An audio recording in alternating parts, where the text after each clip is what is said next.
ਜ਼ਿਲ੍ਹਾ ਪੁਲਿਸ ਨਵਾਂਸ਼ਹਿਰ ਵੱਲੋਂ ਮਹਿਲਾ ਸਟਾਫ ਲਈ ਸਿਹਤ ਜਾਂਚ ਕੈਂਪ ਲਗਾਇਆ ਗਿਆ।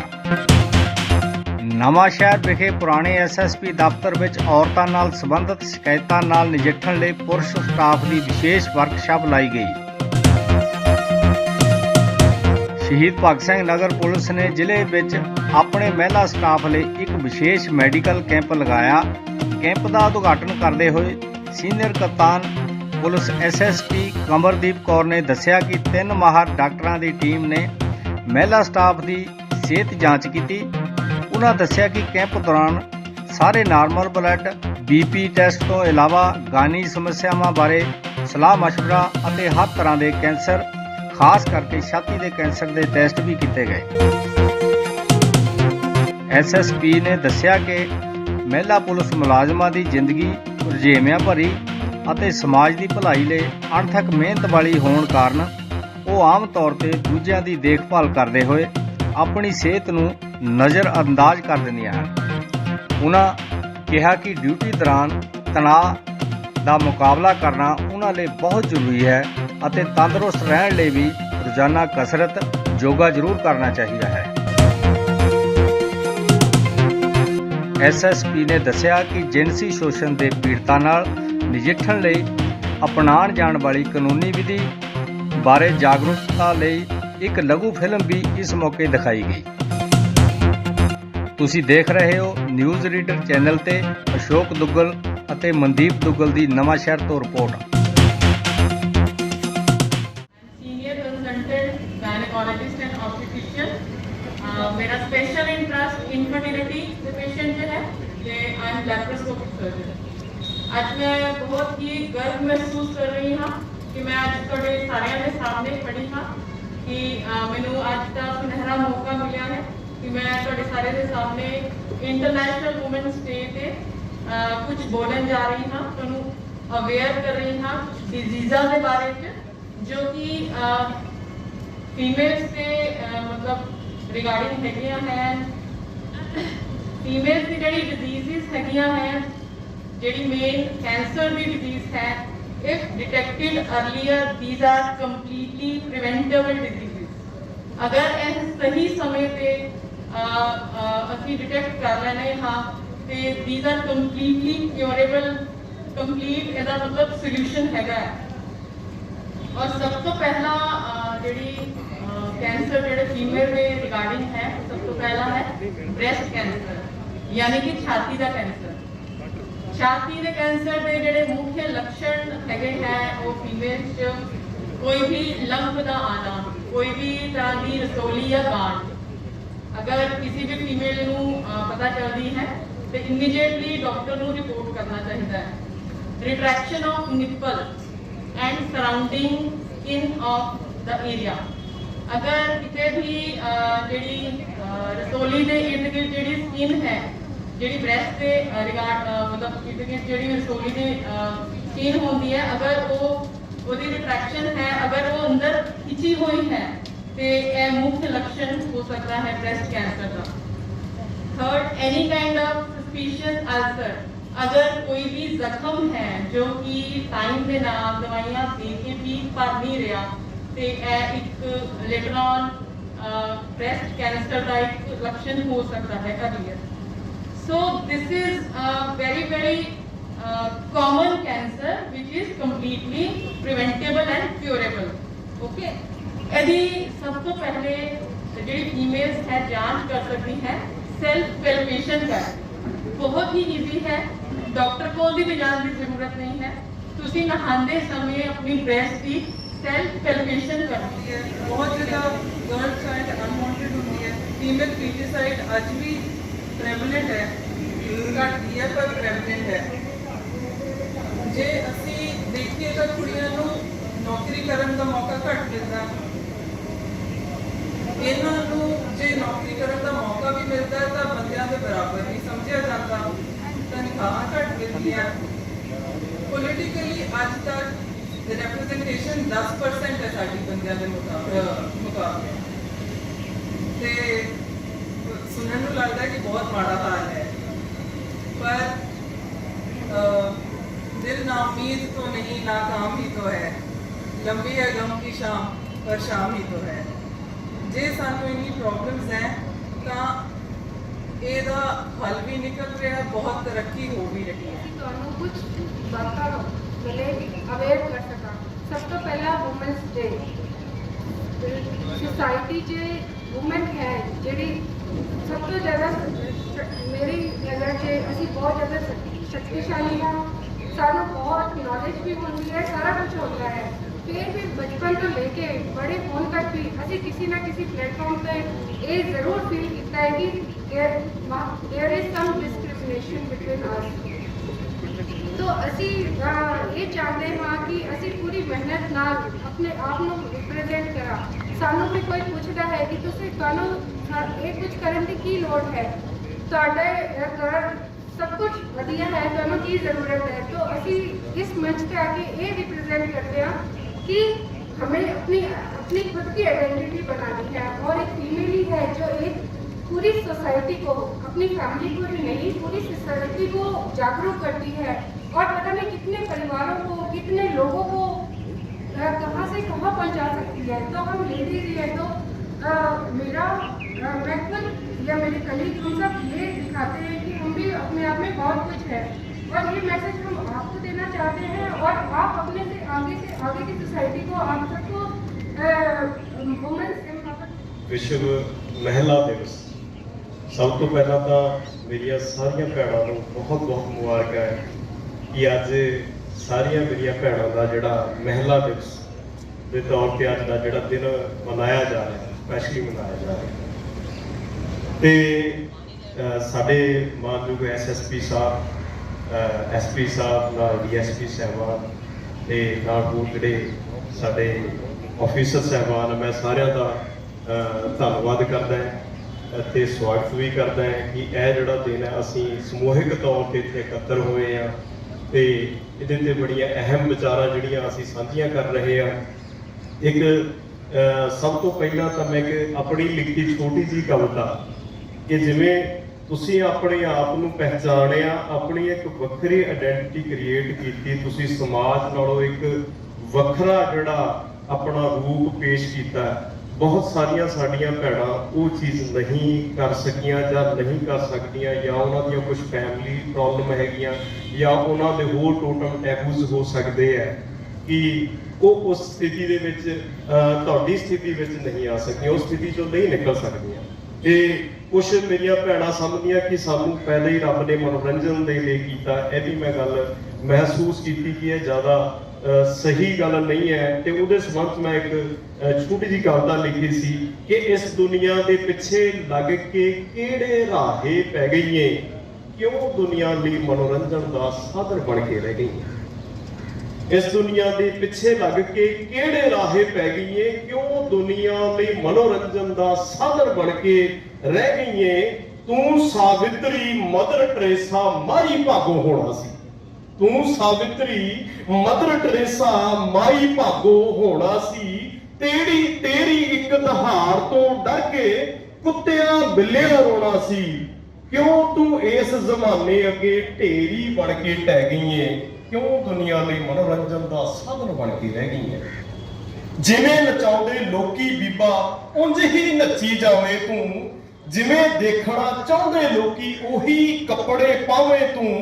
अपनी खत्म आजादी करके गोली बन के रह गई है, क्यों दुनिया में मनोरंजन का साधन बन के रह गई। सो बहुत जरूरी है जिहड़ी आत्मिक ਜਿਹੜੀ ਸਾਡੀ ਪਾਵਰ ਹੈ, ਜਿਹੜੀ ਅੰਦਰਲੀ ਸਾਡੀ ਸ਼ਕਤੀ ਹੈ, ਉਹਨੂੰ ਪਛਾਣਨਾ ਪਊਗਾ। ਸਾਰਾ ਪ੍ਰੋਗਰਾਮ ਆਰਗੇਨਾਈਜ਼ ਕੀਤਾ। 3-4 ਦਿਨ ਅਸੀਂ ਅੰਤਰਰਾਸ਼ਟਰੀ ਮਹਿਲਾ ਦਿਵਸ ਦੇ ਸੰਬੰਧ ਵਿੱਚ ਅਲੱਗ-ਅਲੱਗ ਤਰ੍ਹਾਂ ਦੇ ਪ੍ਰੋਗਰਾਮ ਕਰ ਰਹੇ ਹਾਂ ਤੇ ਉਹਨਾਂ ਚੋਂ ਉਹਨਾਂ ਦੀ ਲੜੀ ਵਿੱਚ ਇੱਕ ਅੱਜ ਦਾ ਜਿਹੜਾ ਅਸੀਂ ਹੈਲਥ ਅਵੇਅਰਨੈਸ ਪ੍ਰੋਗਰਾਮ ਰੱਖਿਆ ਹੈ। ਸਭ ਤੋਂ ਪਹਿਲੇ ਤਾਂ ਮੈਂ ਸ਼ੁਰੂਆਤ ਇਹ ਤੋਂ ਕਰਨਾ ਚਾਹਾਂਗੀ ਕਿ ਇਹਦੀ ਜ਼ਰੂਰਤ ਕੀ ਪੈ ਗਈ, ਸਾਨੂੰ ਕੀ ਲੋੜ ਪੈ ਗਈ ਕਿ ਅਸੀਂ ਆਪਣੇ फीमेल स्टाफ, लेडी स्टाफ वास्ते असी हैल्थ अवेयरनेस प्रोग्राम रखिए। पिछले साल भी अंतरराष्ट्रीय महिला दिवस से असी एवं का एक हैल्थ अवेयरनेस कैंप रखा सी, जिथे असी सारे वाइटल्स अपनी लेडी फोर्स के चैक किए सी। कैंसर स्पैशलिस्ट उत्थे बुलाए सी ते उत्थे चैकअप होया सी। ते तुसी हैरान होवोगे सुन के कि साढ़े 2 ऑफिसर सबान जिन्हों चों ऑफिसर मतलब मैं कॉन्स्टेबल तो लेके ऊपर तक सबनों ऑफिसर ही समझदी हाँ, असीं सारे पंजाब पुलिस के अफसर हाँ। साढ़े 2 अफसर्स नूं उस दिन भयानक बीमारियां डिटैक्ट हुई सी, जिस चों एक नूं कैंसर भी डिटैक्ट होया सी। ते वो क्योंकि टाइमली डिटैक्ट हो गया सी, साडे कैंप सदका उन्होंने टाइमली अपना ट्रीटमेंट ले लिया तो उस तो बाद अज दोनों सुखी सामी ने। इस करके असी सोचते हैं कि हो सकता भी आम जिवें साडा एनुअल मैडिकल चैकअप हुंदा है तो उवें ही अज भी सानू बुला लिया। कई तुसीं सोच रहे होवोगे भी साडी ड्यूटी तो उत्थे घर दे कोल है, मेरी मैनूं नवां शहर जाना पै रहा है, पर इहदी जरूरत इस करके है क्योंकि साडी असी फील करते हैं पंजाब पुलिस सानू उपर अफसर साहबान तो हुक्म होया है कि सारिਆਂ ਦਾ ਅਸੀਂ स्पैशली फीमेल फोर्स का इस वास्ते ਅਸੀਂ स्पैशल हैल्थ चैकअप कराइए।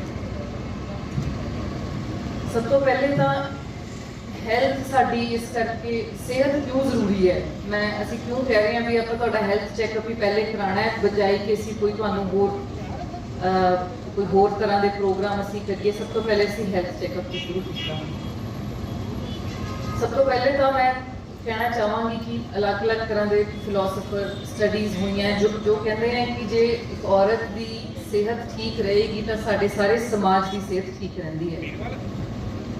वो इस करके कहते हैं क्योंकि सब तो पहले तो देखो औरत माँ के रूप में अपना जिहड़ा कॉन्ट्रीब्यूशन सोसाइटी में दिंदी है। असी अपनी साडी सेहत चंगी है, बच्चे की सेहत चंगी हुई। इनिशियल ग्रोइंग अप ईयर्स जिहड़ा न्यूट्रिशन बच्चों को मिलता है 1 तो लेके 5 साल की उम्र च जो असी न्यूट्रिशनल हैबिट्स बच्चे च पाते हैं, उसकी सेहत का ख्याल रखते हैं, ये चीज़ देनी है बच्चे को, ये चीज़ नहीं देनी, वो भी हमेशा घर च तुसीं देखिया होना माँ ही ख्याल रखती है। तो उहदे नाल वो जिहड़े शुरुआती औरतां रोटी बनांदियां हैं, असी सोचते हैं भी मैं ये तेल नहीं अज वरतना, अज मैं ये सरों के तेल बनानी है या रिफाइंड भी वरतना मैं, या ये सब्जी अज बनानी है मैं, फ्राइड नहीं खाना। तो मावां ते घर च रहने वाली औरतां अलग अलग रूप में अपने पूरे परिवार की सेहत पर असर पाਉਂਦੀਆਂ। इस करके कहते हैं भी एक औरत जिहड़ी है वो सेहत चंगी रहने नाल पूरे समाज की सेहत ठीक रहिंदी है। हुण असी वो तो भूमिका असी समझ गए, पर सानू अपनी सेहत इन्नी ज़्यादा क्यों ध्यान देने की लोड़ है। एक तो हो गया क्योंकि असी बाकियां का ख्याल चंगी तरह रख सकीए। दूजी जिहड़ी सब तो जरूरी गल है जो अजकल काफ़ी इहदा संवाद चल रहा है अंतरराष्ट्रीय पद्धर ते इहदे बारे गल हो रही है कि एक इंसान वास्ते औरतां मर्दां दोनों की गल इकट्ठे करांगे कि इंसान वास्ते उसका जीवन साथी कौन हुंदा है। असीं कहते हैं भी जीवन साथी जिहड़ा सारी उम्र तुहाडे नाल रवे, जिहड़ा तुहाडा औखे समय विच साथ देवे ते तुहानूं छड्ड के ना जावे, उहनूं असीं जीवन साथी कहते हैं। ते हुण ये कहा जाता है कि सब तो वड्डा जीवन साथी साडा अपना शरीर है, बजाय कि उस नालों जिहदे नाल असीं विआह कीता या किसी नाल असीं रह रहे हैं, साडा शरीर ही साडा जीवन साथी है।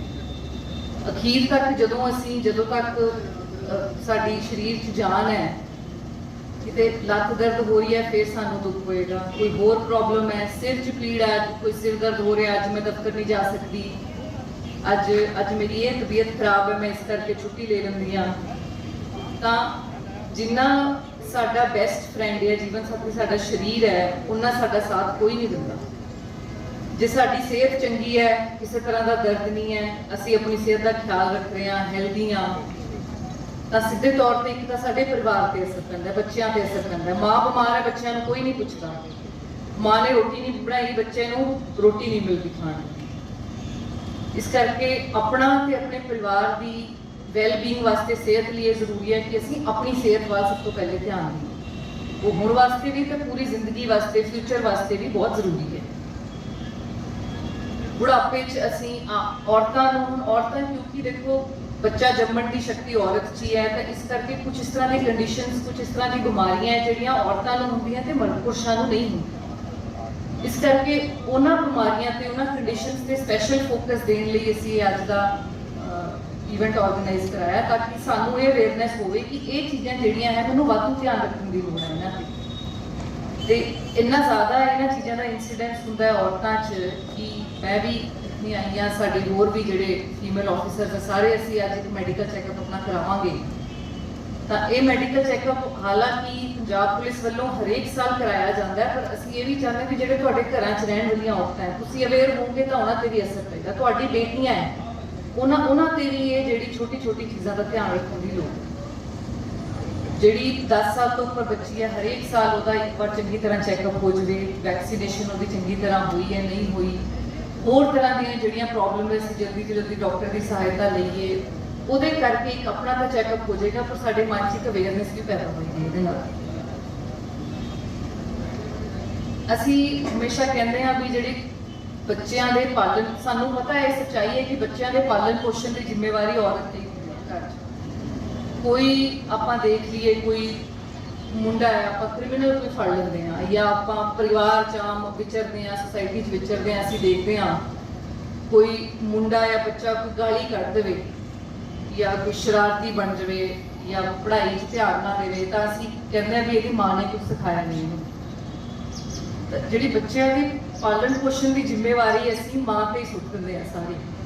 ਤੇ ਆਮ ਘਰਾਂ 'ਚ ਵੀ ਅਸੀਂ ਸੋਚਦੇ ਹਾਂ ਵੀ ਜੇ ਕੋਈ ਬੱਚਾ ਤੰਗ ਕਰਦਾ ਹੈ, ਬਜ਼ੁਰਗ ਕਹਿ ਦਿੰਦੇ ਆ ਮਾਂ ਨੂੰ ਆਵਾਜ਼ ਮਾਰ ਕੇ ਚੱਕ ਕੇ ਲੈ ਜਾਏ। ਇਹ ਹੁਣ ਹੈ ਤਾਂ ਮੈਂ ਇਹ ਠੀਕ ਗੱਲ ਨਹੀਂ ਹੈ, ਪਰ ਇਹ ਸੱਚਾਈ ਹੈ, ਤਾਂ ਅਸੀਂ ਸੱਚਾਈ ਨੂੰ ਮੰਨ ਕੇ ਹੁਣ ਅਸੀਂ ਅੱਗੇ ਚੱਲਦੇ ਹਾਂ। ਜਿਵੇਂ ਹੁਣ ਡਾਕਟਰ ਗੁਰਪ੍ਰਸਾਦ ਜੀ ਗੱਲ ਕਰ ਰਹੇ ਸੀ ਕਿ ਜਦੋਂ ਕੈਂਸਰ ਦੇ ਕਾਰਨਾਂ ਬਾਰੇ ਦੱਸ ਰਹੇ ਸੀ, ਤਾਂ ਅਸੀਂ ਆਮ ਤੌਰ ਤੇ ਕਹਿ ਦਿੰਦੇ ਹਾਂ ਦੇਖੋ ਮਾਂ ਨੇ ਉਹਨੂੰ ਫੋਨ ਫੜਾਤਾ, ਤਾਂ ਇਹਦੇ ਨਾਲ ਇਹ ਸਾਬਤ ਹੁੰਦਾ ਵੀ ਅਸੀਂ ਹਮੇਸ਼ਾ ਮਾਂ ਨੂੰ ਹੀ ਜ਼ਿੰਮੇਵਾਰ ਠਹਿਰਾਉਂਦੇ ਹਾਂ ਬੱਚਾ ਜੇ ਮਾੜਾ ਨਿਕਲੇ। ਜੇ ਬੱਚਾ ਸਫਲ ਹੋ ਜੇ, ਚੰਗਾ ਹੋ ਜੇ, ਤਾਂ ਅਸੀਂ ਕਹਿੰਦੇ ਵੀ ਚੰਗੇ ਘਰ-ਬਾਰ ਤੋਂ ਹੈ, ਪਰ ਜੇ ਮਾੜਾ ਨਿਕਲ ਜਾਵੇ ਤਾਂ ਮਾਂ ਨੂੰ ਗਾਲਾਂ ਕੱਢਦੇ ਹਾਂ। ਇਸੇ ਤਰ੍ਹਾਂ ਤੁਸੀਂ ਸਾਰੇ ਹੁਣ ਵਰਕਿੰਗ ਲੇਡੀਜ਼ ਹੋ, ਆਫਿਸ ਜਾਣ ਤੋਂ ਪਹਿਲੇ ਸਾਨੂੰ ਸਾਰਿਆਂ ਨੂੰ ਪਤਾ ਤੁਸੀਂ ਘਰ ਦਾ ਕੰਮ ਵੀ ਕਰਕੇ ਆਉਣਾ, ਰੋਟੀ ਬਣਾ ਕੇ ਆਣੀ ਹੈ, ਵਾਪਸ ਜਾ ਕੇ ਫੇਰ ਬਣਾਉਣੀ ਹੈ, ਆਪਣਾ ਟਿਫਨ ਪੈਕ ਹੋਇਆ ਨਹੀਂ ਹੋਇਆ ਪਤਾ ਨਹੀਂ, ਡਿਊਟੀ ਕਿੰਨੀ ਲੰਬੀ ਪੈ ਗਈ ਪਤਾ ਨਹੀਂ ਲੱਗਦਾ। ਤੇ ਜਦੋਂ ਅਸੀਂ ਘਰ 'ਚ ਰਹਿਣ ਵਾਲੀਆਂ ਔਰਤਾਂ ਦੀ ਗੱਲ ਕਰੀਏ, ਜਿਨ੍ਹਾਂ ਨੂੰ ਪਹਿਲੇ ਅਸੀਂ ਹਾਊਸ ਵਾਈਫ ਕਹਿੰਦੇ ਸੀ, ਅੱਜ ਉਹਨੂੰ ਅੰਤਰਰਾਸ਼ਟਰੀ ਪੱਧਰ ਤੇ ਉਹਨਾਂ ਨੂੰ ਹੋਮ ਮੇਕਰ ਕਹਿਣ ਲੱਗ। ਹਾਊਸ ਵਾਈਫ ਦਾ ਮਤਲਬ ਇੱਕ ਵਾਈਫ ਜਿਹੜੀ ਘਰ ਰਹਿੰਦੀ ਹੈ, ਪਰ ਹੋਮ ਮੇਕਰ ਦਾ ਮਤਲਬ ਵੀ ਘਰ ਨੂੰ ਬਣਾਉਣ ਵਾਲੀ ਔਰਤ।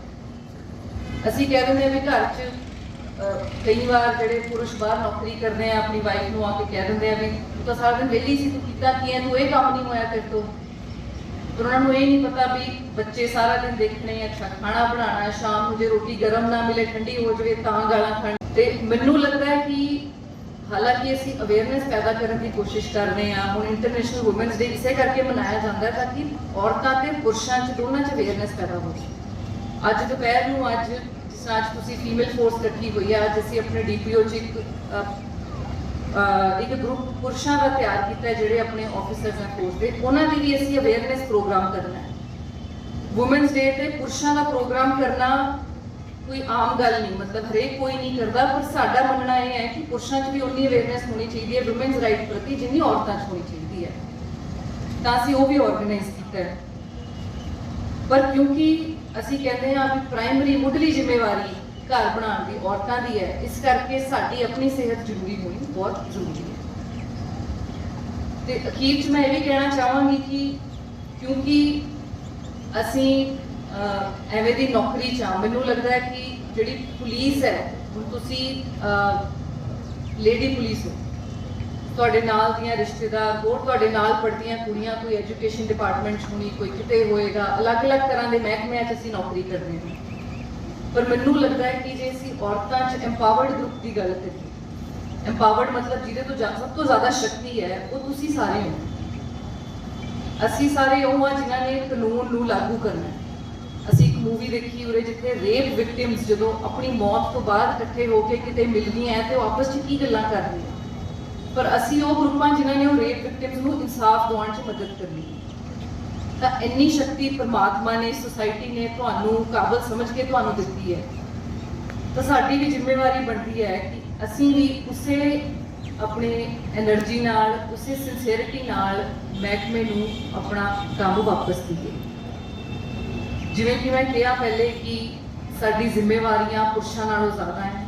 ਤੁਹਾਡੇ ਤੇ ਘਰ ਦੀ ਵੀ ਜ਼ਿੰਮੇਵਾਰੀ ਹੈ, ਤੁਹਾਡੇ ਤੇ ਕੰਮ ਦੀ ਵੀ ਜ਼ਿੰਮੇਵਾਰੀ ਹੈ, ਪਰ ਸਾਡੀ ਖੁਦਗਰਜ਼ੀ ਸਾਨੂੰ ਕਹਿੰਦੀ ਹੈ ਕਿ ਅਸੀਂ ਜਾ ਕੇ ਕੰਮ ਤੇ ਕਦੇ ਇਹ ਨਾ ਕਹੀਏ ਕਿ ਅੱਜ ਮੈਂ ਇਸ ਕਰਕੇ ਜਾਂ ਮੈਂ 3 ਦਿਨ ਦੀ ਛੁੱਟੀ ਲੈ ਰਹੀ ਹਾਂ ਜਾਂ ਮੈਂ ਇਸ ਕਰਕੇ ਲੇਟ ਆਵਾਂਗੀ। ਮੇਰੇ ਮਦਰ ਵੀ ਵਰਕਿੰਗ ਮਦਰ ਸੀ, ਮੈਂ ਹੋਰ ਵੀ ਲੇਡੀਜ਼ ਨੂੰ ਜਿਹੜੇ ਵਰਕਿੰਗ ਲੇਡੀਜ਼ ਆ ਉਹਨਾਂ ਨੂੰ ਦੇਖਿਆ ਹੈ ਕਿ ਕਦੇ ਵੀ ਸਾਨੂੰ ਵੀ ਪਾਲਿਆ, ਤੁਸੀਂ ਵੀ ਆਪਣੇ ਬੱਚੇ ਪਾਲ ਰਹੇ ਹੋ, ਕਦੇ ਕਿਤੇ ਜਾ ਕੇ ਕਦੀ ਬਹਾਨਾ ਨਹੀਂ ਲਾਣਾ, ਕੁਝ ਨਹੀਂ ਕਰਨਾ ਤੇ ਆਪਣੀ ਸਿੰਸੀਅਰਿਟੀ ਨਾਲ ਆਪਣੀ ਨੌਕਰੀ ਕਰਨੀ ਹੈ। ਤੇ ਅਸੀਂ ਨੌਕਰੀ ਕਰਕੇ ਕਿਸੇ ਦੇ ਅਹਿਸਾਨ ਨਹੀਂ ਕਰ ਰਹੇ, ਤੁਸੀਂ ਆਪਣੇ ਬੱਚਿਆਂ ਦੇ ਪਾਲਣ ਪੋਸ਼ਣ ਲਈ ਕਰ ਰਹੇ ਹੋ। ਆਪਣੇ ਤੁਹਾਨੂੰ ਰੁਜ਼ਗਾਰ ਮਿਲਿਆ, ਤੁਹਾਨੂੰ ਵੀ ਪਤਾ ਹੈ ਆਪਾਂ ਜਦੋਂ ਭਰਤੀ ਆਉਂਦੀ ਹੈ ਰੱਬ ਅੱਗੇ ਮਿੰਤਰਾ ਤਰਲੇ ਕਰਦੇ ਆ ਵੀ ਇੱਕ ਵਾਰ ਭਰਤੀ ਕਰਾ ਦੇ ਰੱਬਾ, ਬਾਅਦ ਚੋਂ ਦੇਖੀ ਜਾਏਗੀ ਵੀ ਬਸ ਮੇਰੇ ਇੱਕ ਵਾਰ ਸਿਲੈਕਸ਼ਨ ਹੋ ਜਾਵੇ। ਤੇ ਜਦੋਂ ਹੋ ਗਈ ਤੇ ਸਾਨੂੰ ਰੁਜ਼ਗਾਰਿਟੀ ਨਾਲ ਅਸੀਂ ਆਪਣਾ ਕੰਮ ਵੀ ਕਰੀਏ। ਤੇ ਉਹ ਕੰਮ ਕਰਨ ਲਈ ਜ਼ਰੂਰੀ ਹੈ ਕਿ ਤੁਹਾਡੀ ਆਪਣੀ ਸਿਹਤ ਠੀਕ ਹੋਵੇ। ਤੁਹਾਡੀ ਸਿਹਤ ਠੀਕ ਹੈ, ਸਵੇਰੇ ਉੱਠੋਗੇ, ਬੱਚਿਆਂ ਨੂੰ ਤਿਆਰ ਕਰਕੇ ਸਕੂਲ ਭੇਜੋਗੇ ਤੇ ਇੱਥੇ ਆਓਗੇ, ਕੰਮ ਕਰੋਗੇ, ਘਰ ਜਾ ਕੇ ਵੀ ਆਪਣੇ ਸਾਰੇ ਬੱਚਿਆਂ ਦਾ ਪਰਿਵਾਰ ਦਾ ਖਿਆਲ ਰੱਖ ਸਕੋਗੇ। ਤੇ ਜੇ ਅਸੀਂ ਇਹ ਕੰਮ ਕਰ ਰਹੇ ਹਾਂ ਤਾਂ ਤੁਸੀਂ ਸੋਚੋ ਕਿ ਤੁਹਾਡੀ ਡਬਲ ਕੰਟਰੀਬਿਊਸ਼ਨ ਸੋਸਾਇਟੀ ਨੂੰ ਹੋ ਰਹੀ। ਇੱਕ ਤਾਂ ਤੁਸੀਂ ਆਪਣੇ ਪਰਿਵਾਰ ਦਾ ਵੀ ਖਿਆਲ ਰੱਖ ਰਹੇ ਹੋ ਤੇ ਬਾਹਰ ਆ ਕੇ ਸਮਾਜ ਦਾ ਵੀ ਤੁਸੀਂ ਖਿਆਲ ਰੱਖ ਰਹੇ ਹੋ। ਸਪੈਸੀਫਿਕ ਗੱਲ ਜਿਹੜੀ ਮੈਂ ਤੁਹਾਡੀ ਸਿਹਤ ਬਾਰੇ ਕਹਿਣਾ ਚਾਹੁੰਦੀ ਸੀ ਉਹ ਮੈਂ ਅੱਜ ਤੁਹਾਡੇ ਨਾਲ ਸਾਂਝੀ ਕੀਤੀ ਹੈ। ਕੱਲ੍ਹ ਜਦੋਂ ਅਸੀਂ ਇੱਕ ਕਲਚਰਲ ਫੰਕਸ਼ਨ ਰੱਖਿਆ ਉੱਥੇ ਅਸੀਂ ਹੋਰ ਤਰ੍ਹਾਂ ਦੀ ਵੀ ਗੱਲਾਂ ਕਰਾਂਗੇ। ਮੈਂ ਫਿਰ ਧੰਨਵਾਦੀ ਹਾਂ ਆਪਣੇ ਅਫਸਰ ਸਾਹਿਬਾਨ ਦੀ, SP ਹੈੱਡਕੁਆਟਰ ਸਾਹਿਬ, DSP ਹੈੱਡਕੁਆਟਰ ਸਾਹਿਬ, IPS ਪ੍ਰੋਬੇਸ਼ਨਰ ਜਸਰੂਪ, ਸਾਡੇ ਜਿਹੜੇ ਅੰਡਰ ਟ੍ਰੇਨਿੰਗ IPS ਆਫਿਸਰ ਆਏ ਆ ਤੁਸੀਂ ਜਾਣਦੇ ਹੋ ਸਾਰਿਆਂ ਨੂੰ, DSP ਲਖਵੀਰ ਜੀ, SP PBI ਜਿਨ੍ਹਾਂ ਨੇ ਸਾਰਾ ਪ੍ਰੋਗਰਾਮ ਆਰਗੇਨਾਈਜ਼ ਕੀਤਾ। ਹੋਰ ਵੀ ਅਸੀਂ ਪ੍ਰੋਗਰਾਮ ਆਰਗੇਨਾਈਜ਼ ਕਰ ਰਹੇ ਹਾਂ ਸਿਰਫ ਆਪਣੀ ਲੇਡੀ ਫੋਰਸ ਲਈ, ਤੁਹਾਡੇ 'ਚ ਜਾਗਰੂਕਤਾ ਪੈਦਾ ਕਰਨ ਲਈ ਤੇ ਤੁਹਾਨੂੰ ਦੱਸਣ ਲਈ ਕਿ ਅਸੀਂ ਤੁਹਾਡੇ ਨਾਲ ਖੜੇ ਹਾਂ। ਨੌਕਰੀ ਜਿਵੇਂ ਮੈਂ ਕਿਹਾ ਆਸਾਨੀ ਨਾਲ ਨਹੀਂ ਮਿਲਦੀ, ਪਰ ਉਹਨੂੰ ਚੰਗੀ ਤਰ੍ਹਾਂ ਨਿਭਾਉਣ 'ਚ ਵੀ ਅਸੀਂ ਤੁਹਾਡੇ ਨਾਲ ਖੜੇ ਹਾਂ। ਤੇ ਮੈਂ ਧੰਨਵਾਦੀ ਹਾਂ ਮੀਡੀਆ ਦੀ, ਪ੍ਰੈਸ ਤੋਂ ਆਏ ਸੱਜਣਾ ਦੀ ਕਿ ਉਹਨਾਂ ਨੇ ਵੀ ਆ ਕੇ ਅੱਜ ਸ਼ਮੂਲੀਅਤ ਕੀਤੀ। ਤੇ ਮੈਂ ਧੰਨਵਾਦੀ ਹਾਂ ਡਾਕਟਰ ਸਾਹਿਬਾਨ ਦੀ ਜਿਨ੍ਹਾਂ ਨੇ ਆਪਣੇ ਕੀਮਤੀ ਸਮੇਂ 'ਚੋਂ ਸਮਾਂ ਕੱਢ ਕੇ ਤੁਹਾਡੇ ਨਾਲ ਕੁਝ ਜ਼ਰੂਰੀ ਗੱਲਾਂ ਸ਼ੇਅਰ ਕੀਤੀਆਂ। ਇੱਕ ਡਾਕਟਰ ਮੈਡਮ ਜਿਹੜੇ ਉਹਨਾਂ ਦੀ ਅਰਜੈਂਟ ਸਰਜਰੀ ਆ ਗਈ ਸੀ, ਉਹਨਾਂ ਨੂੰ ਜਾਣਾ ਪਿਆ, ਉਹਨਾਂ ਦੀ ਵੀ ਆਪਣੀ ਕੰਪਲਸ਼ਨ ਦਾ, ਪਰ ਫਿਰ ਵੀ ਉਹ ਟਾਈਮ ਕੱਢ ਕੇ ਸਾਡੇ ਨਾਲ ਅੱਜ ਗੱਲ ਕਰਨ ਆਏ।